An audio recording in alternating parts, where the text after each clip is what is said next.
ঝালমুড়ি খেতে পছন্দ করে না এমন কাউকে খুঁজে পাওয়া যাবে না। ঝালমুড়ি খেতে কিন্তু আমরা কম বেশি খুবই পছন্দ করি, কিন্তু আজকে একটা ইউনিক রেসিপি তোমাদের সঙ্গে শেয়ার করব। আম তেল দিয়ে ঝালমুড়ি রেসিপি। সত্যি বলতে আম তেল দিয়ে ঝালমুড়ি মাখা আর নর্মালি ঝালমুড়ি মাখা দুটোই কিন্তু আলাদা। তো চলো দুটোকে একসাথে মেখে দেখি কেমন হয়। এখানে দেখো আমি মুড়ি নিয়ে নিয়েছি। আর সত্যি বলতে আম তেল দিয়ে ঝালমুড়ি বানানো যে এতটাই মজাদার আমি কখনো আগে ট্রাই করিনি। এখানে একটা শসা নিয়ে নিচ্ছি, শসাটাকে কিন্তু আমি ধুয়ে নিয়েছি। এবার টুকরো টুকরো করে কিন্তু কেটে নেব। আর সত্যি বলতে ঝালমুড়ি বানানো আর আম তেল দিয়ে ঝালমুড়ি বানানো দুটো টেস্ট কিন্তু সত্যি আলাদা হয়। তো চলো গল্পে গল্পে আমি কিন্তু এখানে শসাটাকে টুকরো টুকরো করে কেটে নিচ্ছি ছোট ছোট করে।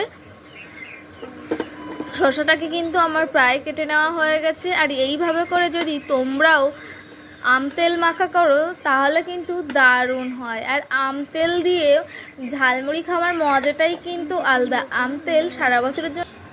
এখানে শসাটাকে কিন্তু আমি ছোট ছোট কিউব কিউব করে কেটে নিয়েছি। আর এখানে নিয়ে নিচ্ছি আম তেল, শসা কুচি, এখানে নিয়ে নিয়েছি মুড়ি, নিয়ে নেব চানাচুর।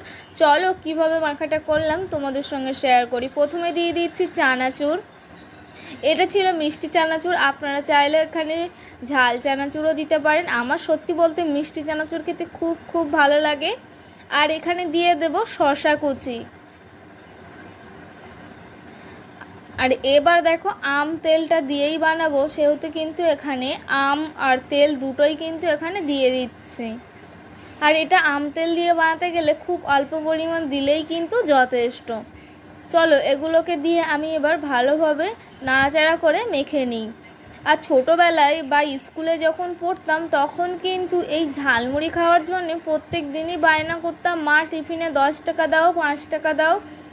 সত্যি এই ঝালমুড়িটা বানানোর সময় আমার খুবভাবে মনে পড়ে যাচ্ছিল যে প্রত্যেক দিন স্কুলে গিয়ে একই রকম সেই ঝালমুড়ি আর ঝালমুড়ি এতটাই পছন্দের ছিল।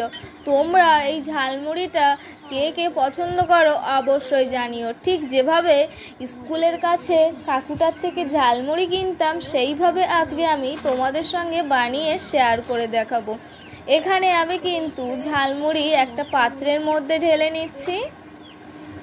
আর এইভাবে করে ঝালমুড়ি যদি বানাও আম তেল দিয়ে তাহলে কিন্তু প্রচুর মজা হবে। এবার সবাই মিলে চায়ের সাথে কিন্তু দারুণ মজে যাবে বা সন্ধ্যাবেলার টিফিনে।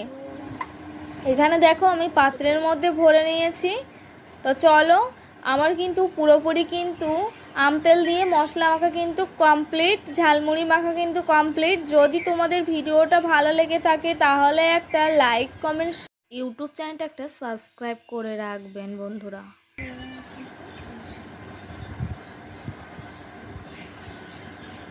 তোমাদের কেমন লাগলো অবশ্যই